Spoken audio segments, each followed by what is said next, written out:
Alléluia. Alors donc à tous, j'aimerais souhaiter, comme vous savez, nous sommes à l'occasion de la fête de Noël. Je n'aime pas dire joyeux Noël, voilà, parce que voilà, pour moi aujourd'hui, c'est le moment d'avoir la révélation du Fils de Dieu. Alléluia. Alléluia. Voilà. Donc j'ai envie de souhaiter une joyeuse révélation du Fils de Dieu. Une joyeuse révélation du Fils de Dieu. Amen.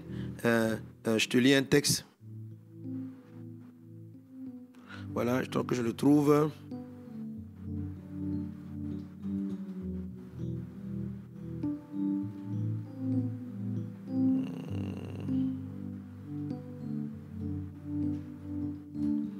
Voilà, nous allons lire Ésaïe chapitre 9. Ça, c'est mon passage de Noël. Alléluia. Amen. Ésaïe chapitre 9, à partir du verset 1, la Bible dit « Mais les ténèbres ne régneront pas toujours sur la terre, où il y a maintenant des angoisses.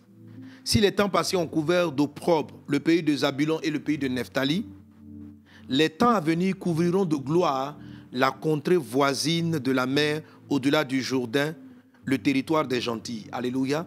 Donc au premier verset d'Ésaïe chapitre 9, le Seigneur te dit, les ténèbres ne vont pas régner toujours.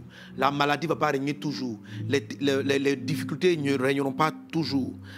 Quel que soit ce que tu as connu dans le temps passé, Dieu a déterminé un temps où ces ténèbres-là vont prendre fin. Amen. Et verset 2, le peuple qui marchait dans les ténèbres voit une grande lumière. Alléluia. Que la lumière de Christ, que cette révélation de Christ nous a apporté. La Bible dit, le peuple qui marchait dans les ténèbres voit une grande lumière. Sur ceux qui habitaient le pays de l'ombre de la mort, une lumière resplendit. Que la lumière divine resplendit sur nos vies au nom de Jésus-Christ de Nazareth. Tu rends le peuple nombreux, tu lui accordes de grandes joies. Il se réjouit devant toi comme on se réjouit à la moisson, comme on pousse des cris d'allégresse au partage du butin. Verset 4. Car le joug qui pesait sur lui, le bâton qui frappait son dos, la verge de celui qui l'opprimait, tu les brises comme à la journée de Madian. Alléluia. Les chaînes qui étaient sur toi, les forteresses qui étaient tombées sur toi, tout ce qui te tenait dans la captivité, les forteresses, les hauteurs, j'en parlerai tout à l'heure, toutes ces choses-là, Dieu les a balayées au nom de Jésus. Amen.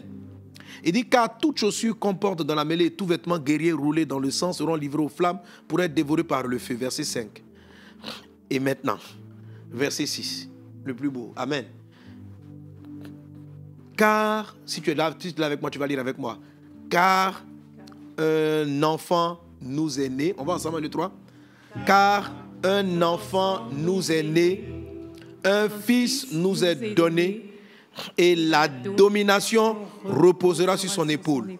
On l'appellera admirable, conseiller, Dieu puissant, Père éternel, Prince de la paix. Alléluia.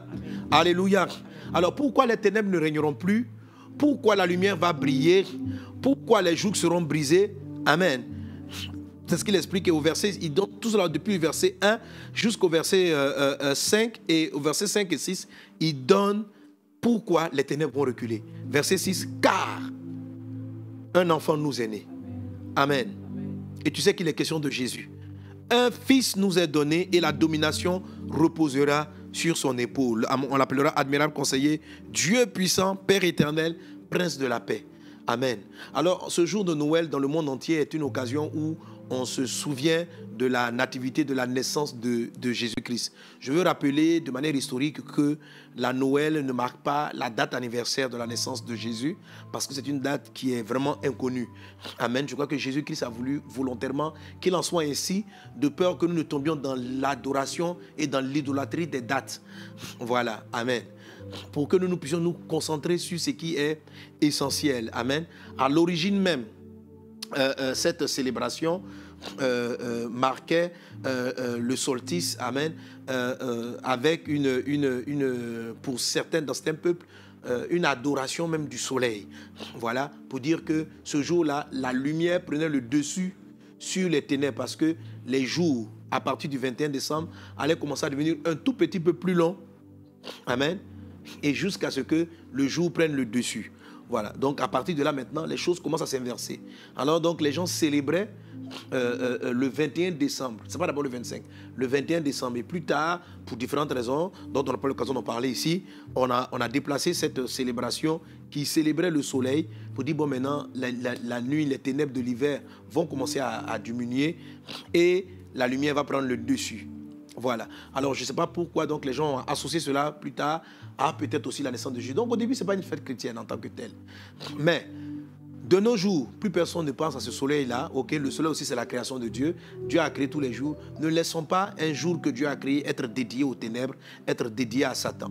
Si le monde, ou bien si un système religieux, les systèmes religieux ont choisi de parler du Christ, de Jésus ce jour-là, c'est une aubaine pour nous, c'est une opportunité pour nous d'en profiter pour témoigner de Jésus et pour parler, pour prier pour les enfants. Donc c'est une opportunité, amen, que nous saisissons. Alléluia. Alors c'est pourquoi je ne dis pas joyeux Noël en tant que tel, mais je veux te dire ceci, parce que ce moment-là veut rappeler la naissance de Jésus, n'est-ce pas? On le fait pour marquer la naissance de Jésus.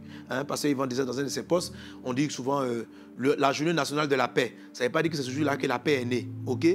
Voilà, on dit la journée nationale des femmes. Ça ne veut pas dire que toutes les femmes sont nées le jour de cette femme. Donc, s'il y a une journée, on décide de célébrer l'avènement du Fils de Dieu, ben, que le nom du Seigneur soit béni. Alléluia. Que le nom du Seigneur soit béni. C'est ainsi que je veux voir cela. Alors, pour tous ceux qui vont célébrer ce soir et demain la Noël, puissions-nous la célébrer dans le bon esprit. Puissions-nous la célébrer dans le bon esprit. Et ce bon esprit, c'est celui d'Ésaïe, chapitre 9, et particulièrement verset 6, du verset 1 à 6. Amen. Les ténèbres disparaissent parce que le Fils de l'homme est apparu. Jésus-Christ est venu. Et il donne une chose qui est très importante, que tu dois entendre. Il dit ceci: car un enfant nous est né. Alléluia. Un enfant est né. Donc, quand tu vas célébrer la Noël, il ne faut pas dessiner ce Jésus-là dans la crèche.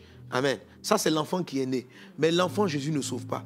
L'enfant Jésus ne libère pas. L'enfant Jésus n'est juste que le démarrage d'un point. Et la Bible dit, car un enfant nous est né, mais ce que Dieu donne, c'est un fils qui nous est donné. Un enfant nous est né, mais un fils nous est donné. Ce que Dieu a donné pour le salut de l'humanité, c'est le Fils. C'est le Fils de Dieu, c'est le Fils de l'homme qui est parti à la croix, qui est mort pour nos péchés. Jésus n'est pas mort en tant qu'enfant, il n'est pas mort en étant dans la crèche. Il ne s'agit pas ce jour de la Noël de faire une crèche dans la maison et de se souvenir de Jésus enfant. Jésus enfant ne peut pas te libérer. Le ministère de Jésus, c'est lorsqu'il a commencé après l'onction du Saint-Esprit, le Fils de Dieu. Et lorsqu'il est allé à la croix, ça c'est le don de Dieu. Car Dieu nous a tellement aimés qu'il a donné son Fils unique, pas un enfant unique. Il a donné son Fils unique. La notion de Fils fait référence à la maturité de l'enfant. Alléluia. Alors aujourd'hui, saisis Jésus-Christ le Fils et non Jésus-Christ l'enfant. Saisis Jésus-Christ le Fils et alors des ténèbres disparaîtront. Crois en lui. Et les chants qu'on a chantés au début de ce moment vont nous aider par rapport à cela. Alléluia. Alléluia. Quelqu'un donne un bon amen. Quelqu'un donne un bon amen. Amen, amen. Ok, gloire à Dieu.